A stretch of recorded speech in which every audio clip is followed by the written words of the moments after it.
आज ब्लॉग बनवत आहे आणि आज बनवणार आहे प्रॉन्स आणि बस आज माझे हस्बंड बनवणार आहे प्रॉन्स आणि मी त्यांची हेल्प करणार आहे. तर आम्ही प्रॉन्स आणलेले आहेत, त्याला मॅरिनेट केलं आणि मॅरिनेट काहीच नाही, हळदी नमक आणि थोडा मसाला टाकलेला आहे, गरम मसाला आणि थोडं निंबू टाकलेलं आहे. ते मॅरिनेट करून घेतलं आहे आणि त्याच्यानंतर त्याला अर्धा तास आम्ही झाकून ठेवून दिलेलं आहे, कारण की अर्धा या 1 तास मॅरिनेट केलं तर प्रॉन्स खूप छान होतात. बस आम्ही दोघं मिळून तेच करत आहे, कारण की मी जास्त नॉनव्हेज बनवत नाही, कारण की मी व्हेजिटेरियन आहे. त्याच्यामुळे माझे हस्बंड हेल्प करतात, म्हणजे ते बनवतात, मी त्यांची हेल्प करते. आणि बस मी खूप दिवसानंतर आता बनवते ब्लॉग. त्याच्यानंतर माझे हस्बंड मला खूप जास्त हेल्प करतात. ते मला टमाटर पण कापून देऊन राहिले आणि कांदा पण प्याज टमाटर कांदा काय म्हणतात खूप सारे नाव आहे. आता मी खूप इथे आल्यानंतर वेगवेगळे नाव खूप सारे नाव कांदा प्याज काय काय काय अनियन ओके, तर ते सर्व कट करत आहे आणि मी पण हेल्प करत आहे. ते कट करून राहिले आणि मी टमाटर ग्राइंड करून राहिली आणि त्याच्यात पण त्यांचे हेल्प घेत आहे. त्यांना म्हणत आहे की तुम्ही पकडून ठेवा, मी मिक्सर स्टार्ट करते.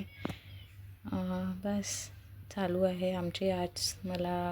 मला असं वाटतं की मी काही रेसिपी टाकावं, पण माझं काय शूट करणं होत नाही जास्त. मला आहे खूप आवड शूट असं पकडावं एक पण मिनिट, माझं शूट करणं नाही होत, पण तरी मी ट्राय करते. असं पकडा. मला असं वाटतं की मी काही ना काही करावं. आता त्याच्यानंतर बस कढाई ठेवली, कढाई ठेवून त्याच्यात ऑइल टाकलं आहे. ऑइल टाकल्यानंतर त्याच्यात मी कांदा आहे प्याज टाकलेला आहे आणि त्याला मस्त ब्राऊन कलर बदामी कलर असं मस्त भुनून घेतलं आहे. त्याच्यानंतर त्याच्यात मी मसाले टाकलेले आहेत, सर्व गरम मसाला हळदी नमक आपण सर्व ते मसाले टाकतोच रेग्युलर. त्याच्यानंतर मी टमाटर टाकलं त्याच्यात आणि त्याला खूप छान परतून घेतलं आणि मस्त त्याला पाणी टाकून शिजवून घेतलं. तुम्ही पाहूनच राहिल्या की तर्री आलेली आहे, छान एकदम छान तर्री आलेली आहे आणि असं वाटत आहे की मला हे तर्री खावंसं मन करत आहे. पण ते आता त्यांचे प्रॉन्स टाकायचे आहे मला त्याच्यात. मॅरिनेट केलेले जे प्रॉन्स होते त्याला झालेलं आहे अर्धा तासवर. आता मी प्रॉन्स टाकत आहे त्याच्यात आणि ते टाकून मस्त सॉटे करून घेते छान आणि थोडंसं पाणी घालते त्याच्यात. आणि प्रॉन्स मला जास्त आयडिया नाही आहे, बट माझे हस्बंड म्हणत की ते जास्त वेळ होऊ नाही द्यावं लागत, 5-7 मिनटं.